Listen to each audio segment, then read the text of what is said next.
Do film sessions on this guy right here, number 44, Rodrigo, for the rest of my life. I would. This guy is the only bright spot on this defense so far. Now, don't get me wrong, Jeff Okudah's been doing great, but as you can see, as I showed you all against the Minnesota Vikings, taking away Justin Jefferson was a team effort between he and Deshaun Elliott, all right? They did a damn good job at it, don't get me wrong. But you talk about somebody that is consistently there no matter what the scheme is, you know. It doesn't matter who the defense. If you get more guys like 44, you won't be crying, fire your defensive coordinator. This is what I'm talking about. You got to look at the GM, and the GM mate got it right here, right?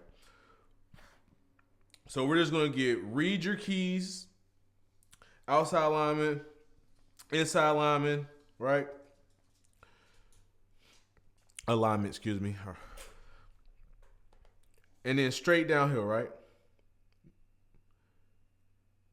No false steps. Immediately on his horse, getting downhill. You see 54 over here, Aleem McNeil. This is what we talked about. Aleem McNeil was able to get some run stops today. Aleem McNeil was able to get these run stops because 44 does stuff like this and just completely blows up this. There's no getting outside. He has nowhere to go now but to cut back to a 54 who does a great job and extending that arm, shedding this blocker, and staying lateral on this play. Rodrigo does a good job of breaking down. Great job as usual by Isaiah Buggs of staying in this play. And he just forces it back to Aleem McNeil, who does a great job in pursuit and we're able to get a run stop.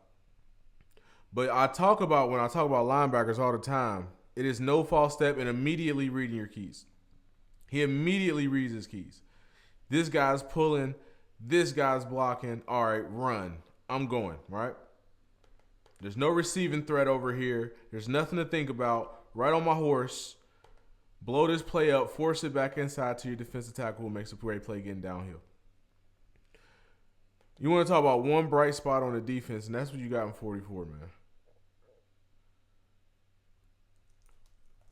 Rodrigo is you'll never see him take a false step. He processes the game at a speed even faster than the veteran linebackers on this team.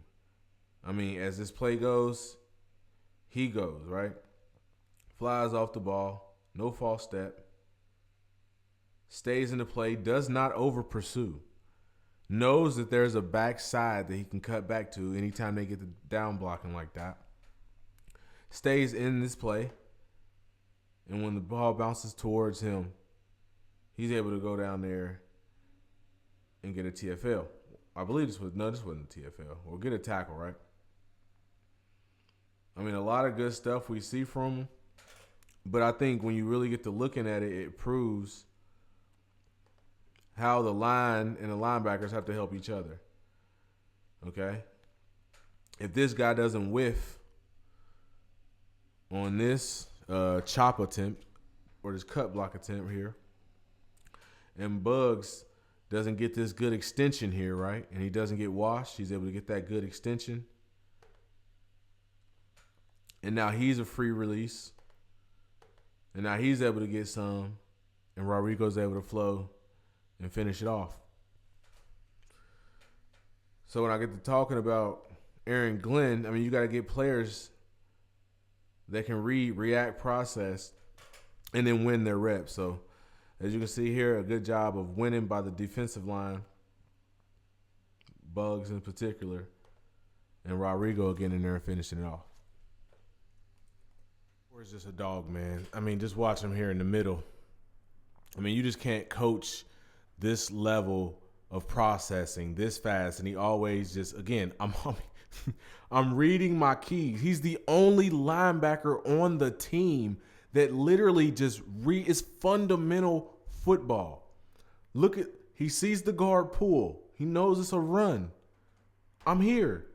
And I'm not going to let you block me, Ole. And I'm going to get in here and blow this up so that 94, I think it's Dominic Jones or Dominic something, can get that tackle. But I still get this assisted. He just does everything right. Bro, I swear this is one of the best draft picks we had coming here. Like him and Amon Ra are different. I don't see a knock in his game at all. Like I can knock like Amon-Ra's not the fastest, right? He gets caught from behind on 50-yard play. But anyway, but this guy, like I can't see. I don't know why he would fall to the 6th round. I don't understand it. He just does everything right. Gets in there, blows this up, frees it up, takes away the lane. There's nowhere for that running back to go again in this film session. 44 is a dog.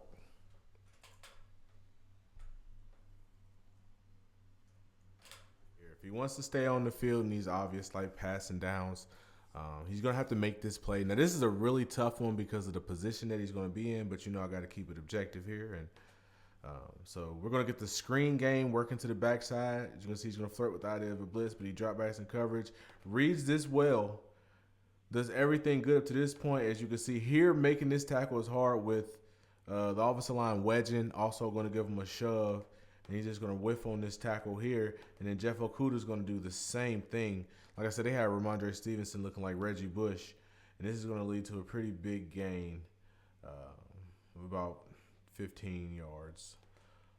So, again, that's a tough position to be in. I do believe if this offensive lineman isn't here, he makes this tackle. But the missed tackles in this Patriots game, they really did kill us. But, yeah, it's a pretty tough position to be in. As you see, he tries to lower that shoulder and dip through this and go get that tackle.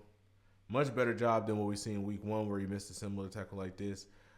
It's just hard getting that shove there. And then this move he puts on Okuda. Okuda didn't want to tackle.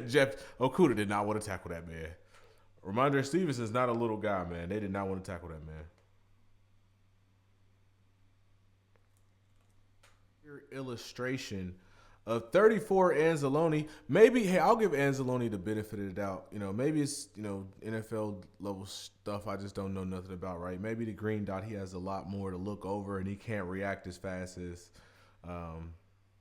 the weak side linebacker can, right? Maybe that's the case, right? But, geez, look at this. All right, now just imagine. This is what I say. We got to get Rodrigo a running mate. And I wish they would have took Devin Lloyd. I wish they would have been more aggressive in the draft at the linebacker spot and how it's killing us. It's not all on the D-line. If you got one linebacker that's going to read and react and blow stuff up and force things, all right? So what he's doing here is not an over pursuit, right? This is Batman and Robin. I'm forcing this right to 34. That's what he's thinking. But just look at the play speed that 44 plays. 44 is going and kicking ass. And Anzalone is catching. Anzalone's not attacking 71. He's not attacking the inside shoulder. He's not forcing the action. Instead, he's going to basically let 71 walk up to his chest and put a block on him. Playing at two different speeds, processing the play at two different speeds. And this is a rookie, a 6th-round rookie we're talking about. And Anzalone was a 3rd-round linebacker out of Florida of all colleges. It's a prestigious college. They play. I don't know. Back when Anzalone went to Florida, was they playing good football? But yeah, you just see it off the ball flying. He doesn't put he could be. The hole is right there. And Anzalone refuses to meet guys in the hole or attack the hole. Instead, he just plays catch. We get a missed. Austin Bryant does a good job of working all the way down from that end spot, forcing this out more to Julian, and Julian can able to make that tackle. But I just wish they would have. I wish we could have seen some progression out of Derek Barnes, or they would have took,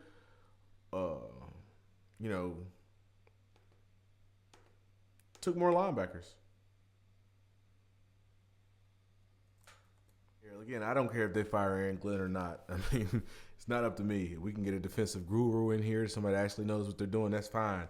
But you can't say he doesn't make adjustments now. Watch this. We're going to bring Deshaun Elliott down in the box. So everybody keeps asking, why do they keep running single high safety? Well, your linebackers stink. You got one linebacker, and that's going to be 44 Rodrigo, right? We'll talk about Aiden Hutchinson in another video tomorrow. Tonight's going to be about Rodrigo, though. So what he's going to do, he's going to bring down Deshaun Elliott, right? And Deshaun Elliott, if you know him from college, he was the Joker. He's always been a hitter, a big tackler. Now, he did get a spin move put on him later on in this game that was disrespectful. But This is what we talk about. We get the filling gaps in run fill. Okay, this is inside run. They practice this all week, and you can tell. Now watch 44 Rodrigo. We know what he's going to do. He's going to fly off the ball, and he's going to force the action. Right? He's going to take away one of your options. You're not going to have all day to bounce between inside or outside. Right? So boom, immediately. Boom. Difference between him and Anzalone. Right? Remember the last play? I'm not letting nobody block me. I'm dipping my shoulders. Don't touch me. Don't touch me. I'm forcing this out to number 5 now. Instead of Alex Anzalone, who's scared to come down and run field, who's actually scared to get his face in there half the time, Deshaun Elliott is a willing tackler, a very much willing tackler if you know about Deshaun Elliott, and he's able to clean this up. It wasn't a big hit, didn't lay the boom, didn't have to. Just make a freaking tackle. Watch it in full. Force the action, right? When you get linebackers that can react, and go and force the action under control, not like what Aiden Hutchins is giving you out here. This is under control. Yes, I'm flying off the ball, but I'm also dipping. I'm also ripping.